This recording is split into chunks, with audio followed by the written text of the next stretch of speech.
여러분은 언제 가장 행복하셨습니까? 큰 돈을 벌었을 때였습니까? 좋은 집으로 이사했을 때였습니까? 아니면 오랫동안 바라던 일이 이루어졌을 때였습니까? 물론 그런 순간에도 우리는 행복을 느낍니다.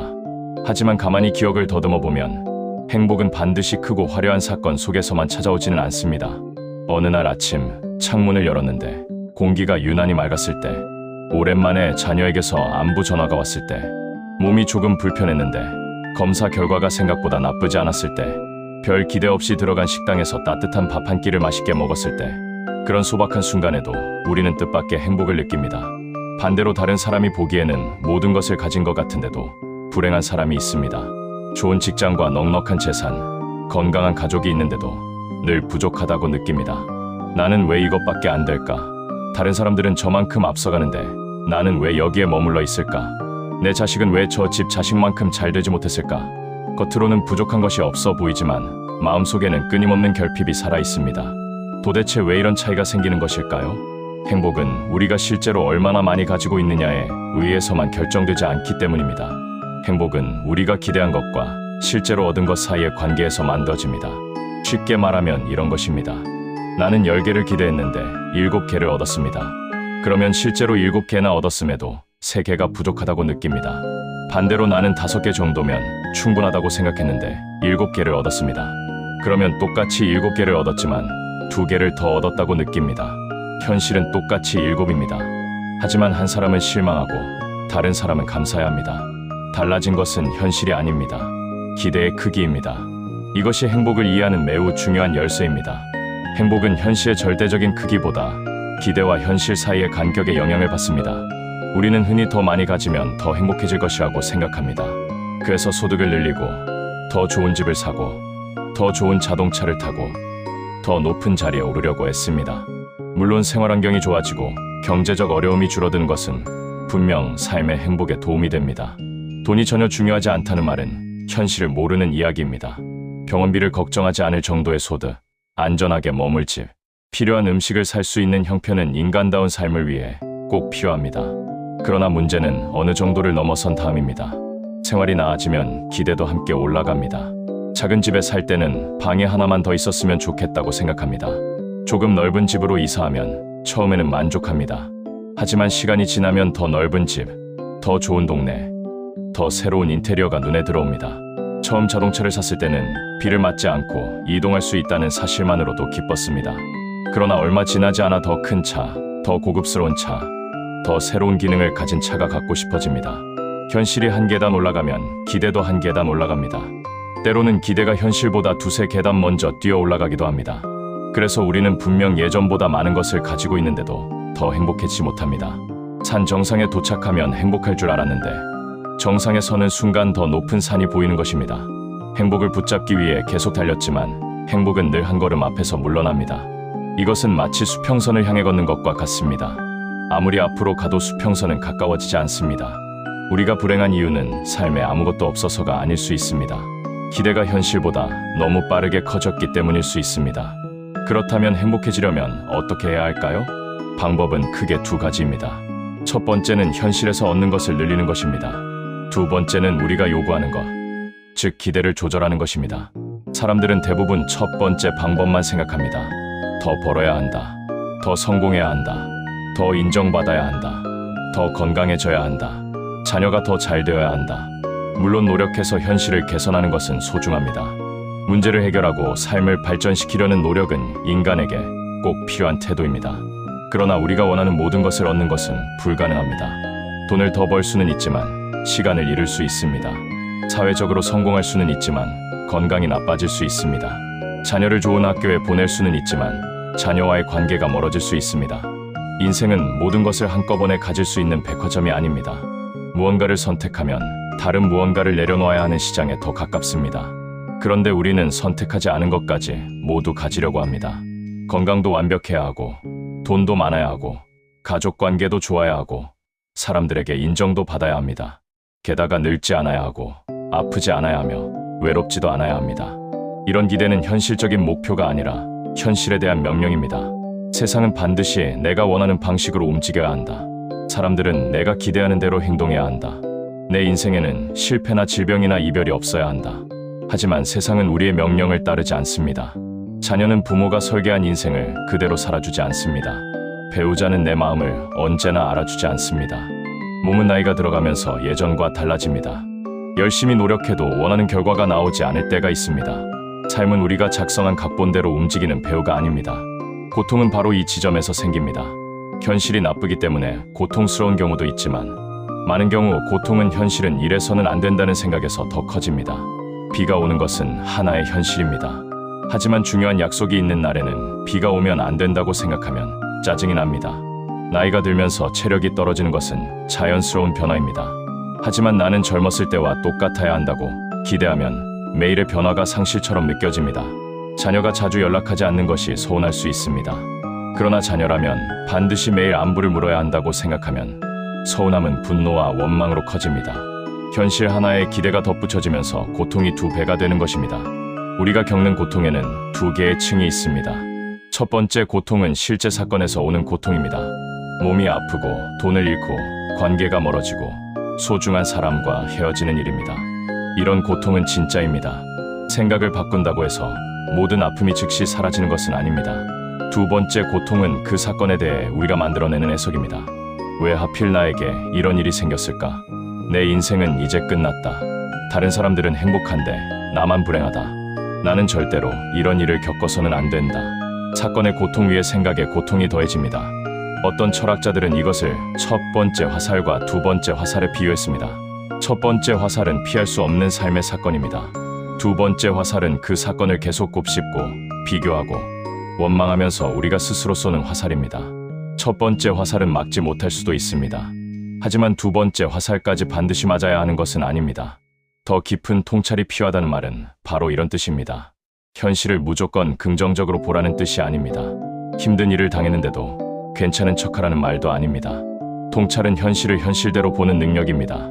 내가 바꿀 수 있는 것은 무엇인지, 바꿀 수 없는 것은 무엇인지 구분하는 것입니다. 그리고 바꿀 수 없는 현실에 계속 명령을 내리는 일을 멈추는 것입니다. 나이가 들지 않을 수는 없습니다. 하지만 나이 듦을 실패로 해석하지 않을 수는 있습니다. 사람들이 모두 나를 좋아하게 만들 수는 없습니다. 하지만 모든 사람에게 인정받아야 한다는 기대는 내려놓을 수 있습니다. 이미 지나간 일을 바꿀 수는 없습니다. 하지만 과거의 한 사건이 내 인생 전체를 결정한다고 믿지 않을 수는 있습니다. 자녀의 선택을 대신할 수는 없습니다. 하지만 자녀가 내 기대와 다르게 산다고 해서 내 인생까지 실패한 것은 아니라는 사실을 이해할 수 있습니다. 이런 이해가 깊어질수록 기대와 현실의 간격은 줄어듭니다. 그렇다고 해서 아무것도 바라지 말라는 뜻은 아닙니다. 기대가 전혀 없는 삶은 방향을 잃을 수 있습니다. 꿈과 목표는 우리를 움직이게 합니다. 중요한 것은 기대를 없애는 것이 아니라 기대와 집착을 구분하는 것입니다. 기대는 이렇게 말합니다. 이 일이 잘 되도록 최선을 다해보자. 집착은 이렇게 말합니다. 이 일은 반드시 내가 원하는 결과로 끝나야 한다. 기대는 가능성을 향해 나아갑니다. 집착은 결과를 통제하려 합니다. 기대는 실패해도 다시 배울 수 있습니다. 집착은 실패를 자기 존재에 대한 부정으로 받아들입니다. 우리는 목표를 가질 수 있습니다. 그러나 목표가 이루어지지 않았을 때 내 삶 전체가 무너졌다고 생각하지는 말아야 합니다. 좋은 결과를 바라되 결과에 나의 행복을 전부 맡기지 않는 것, 이것이 성숙한 기대입니다. 행복을 위해 우리가 실천할 수 있는 첫 번째 방법은 나의 숨은 요구를 발견하는 것입니다. 마음이 불편할 때 이렇게 물어보십시오. 나는 지금 현실이 어떻게 되어야 한다고 요구하고 있는가? 화를 내고 있다면 누군가 반드시 내 뜻대로 행동해야 한다고 요구하고 있을 수 있습니다. 불안하다면 미래가 반드시 안전하고 확실해야 한다고 요구하고 있을 수 있습니다. 열등감을 느낀다면 나는 다른 사람보다 뒤처져서는 안 된다고 요구하고 있을 수 있습니다. 외롭다면 누군가가 언제나 내 곁을 채워주어야 한다고 기대하고 있을 수 있습니다. 감정 뒤에는 대개 보이지 않는 기대가 숨어 있습니다. 그 기대를 발견하는 순간 우리는 감정에 끌려가는 사람에서 감정을 바라보는 사람이 됩니다. 2번째 방법은 비교의 기준을 바꾸는 것입니다. 우리는 자주 다른 사람과 자신을 비교합니다. 다른 사람의 집, 자동차, 자녀, 건강, 여행, 성공을 바라봅니다. 특히 요즘은 휴대전화만 열면 다른 사람의 가장 빛나는 순간이 쏟아집니다. 누군가는 여행을 가고, 누군가는 새 집으로 이사하고, 누군가는 자녀의 성공을 자랑합니다. 하지만 사람들은 자신의 평범한 하루나 실패한 순간, 가족과 다툰 모습은 잘 보여주지 않습니다. 우리는 다른 사람의 편집된 인생과 나의 편집되지 않은 일상을 비교합니다. 이 비교에서 이기기는 어렵습니다. 그러므로 비교의 방향을 바꿔야 합니다. 남보다 나은가를 묻기보다 어제의 나보다 조금 나아졌는가를 물어야 합니다. 다른 사람이 얼마나 가졌는지 보기보다 내가 가진 것을 어떻게 사용하고 있는지 살펴야 합니다. 행복한 사람은 비교하지 않는 사람이 아니라 비교의 기준을 지혜롭게 선택하는 사람입니다. 세 번째 방법은 충분함을 정하는 것입니다. 돈은 얼마가 있어야 충분합니까? 집은 어느 정도면 충분합니까? 사람들에게 얼마나 인정받아야 충분합니까? 충분함의 기준이 없다면 욕망에는 끝이 없습니다. 1,000만 원을 벌면 2,000만 원을 원하고 2,000만 원을 벌면 5,000만 원을 원합니다. 아무리 물을 부어도 밑이 뚫린 항아리는 채워지지 않습니다. 행복하게 살려면 욕망을 무조건 억누르는 것이 아니라 나에게 필요한 충분함의 기준을 세워야 합니다. 이 정도면 나는 안전하게 살 수 있다. 이 정도의 집이면 편안하다. 많은 친구보다 마음을 나눌 한두 사람이면 충분하다. 완벽한 건강은 아니지만 오늘 걸을 수 있고 식사할 수 있어 감사하다. 충분하다는 말은 포기의 언어가 아닙니다. 충분함은 이미 가진 것을 볼 줄 아는 지혜입니다. 네 번째 방법은 통제할 수 있는 일에 힘을 쓰는 것입니다. 날씨는 통제할 수 없지만 우산을 준비할 수 있습니다. 다른 사람의 평가는 통제할 수 없지만 내 행동은 돌아볼 수 있습니다. 노화는 막을 수 없지만 운동과 식습관은 관리할 수 있습니다. 결과는 완전히 통제할 수 없지만 과정에는 성취할 수 있습니다. 삶의 에너지를 통제할 수 없는 것에 쏟으면 무력감이 커집니다. 반대로 통제할 수 있는 작은 행동에 집중하면 마음이 다시 단단해집니다. 아무것도 할 수 없는 것처럼 느껴지는 날에도 우리가 선택할 수 있는 일은 있습니다. 오늘 누구에게 따뜻한 말을 건넬 것인지, 무엇을 먹을 것인지, 10분이라도 걸을 것인지, 화를 바로 표현할지 잠시 멈출 것인지, 잠들기 전에 무엇을 생각할 것인지. 행복은 거대한 운명을 지배하는 능력보다 오늘의 작은 선택을 돌보는 능력에서 시작됩니다. 다섯 번째 방법은 감사의 대상을 구체적으로 발견하는 것입니다. 감사는 무조건 행복한 척하는 주문이 아닙니다. 감사는 현실을 더 정확하게 보는 훈련입니다. 우리의 마음은 부족한 것에 빠르게 반응합니다. 아픈 곳은 금방 느끼지만 아프지 않은 곳은 잘 느끼지 못합니다. 한 사람이 나를 비난한 것은 오래 기억하지만 여러 사람이 보여준 친절은 쉽게 잊습니다. 감사는 시선을 의도적으로 조정하는 일입니다. 오늘 하루도 감사하다는 막연한 말보다 구체적으로 살펴보십시오. 오늘 아침 눈을 뜰 수 있었던 것, 따뜻한 물로 세수할 수 있었던 것, 내 이름을 불러주는 사람이 있는 것, 식탁에 음식이 놓여 있는 것, 스스로 걸어서 창밖을 볼 수 있는 것. 당연하다고 생각했던 것들은 잃고 나서야 소중해집니다. 지혜로운 사람은 잃기 전에 알아봅니다. 여섯 번째 방법은 인생이 원래 불확실하다는 사실을 받아들이는 것입니다. 우리는 미래를 확실하게 알고 싶어 합니다. 건강이 계속 유지될지, 사업이 잘 될지, 자녀가 행복할지, 노후가 안전할지 알고 싶어 합니다. 하지만 인생은 본래 확실하지 않습니다. 불확실성을 완전히 없애려 할수록 불안은 오히려 커집니다. 모든 것을 확인하고 대비해도 또 다른 변수가 나타나기 때문입니다. 평온은 미래가 확실해질 때 오는 것이 아닙니다. 미래가 불확실해도 내가 오늘을 살아갈 수 있다는 믿음에서 옵니다. 무슨 일이 생길지 모르지만 그때 내가 할 수 있는 일을 하겠다. 이 태도는 체념이 아닙니다. 삶에 대한 깊은 신뢰입니다. 우리는 지금까지 수많은 어려움을 지나왔습니다. 당시에는 도저히 견디지 못할 것 같았지만 결국 오늘 여기까지 왔습니다.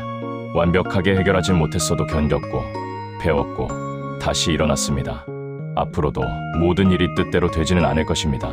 하지만 뜻대로 되지 않는다고 해서 반드시 불행해야 하는 것은 아닙니다. 행복은 세상이 내 마음대로 움직이는 상태가 아닙니다. 세상이 내 마음대로 움직이지 않아도 마음의 중심을 잃지 않는 상태에 가깝습니다. 바다는 늘 잔잔하지 않습니다. 중요한 것은 파도를 없애는 것이 아니라 파도 위에서 균형을 잡는 법을 배우는 것입니다. 우리가 세상이 작동하는 방식을 올바르게 이해한다는 것은 무엇일까요? 모든 것은 변한다는 사실을 아는 것입니다.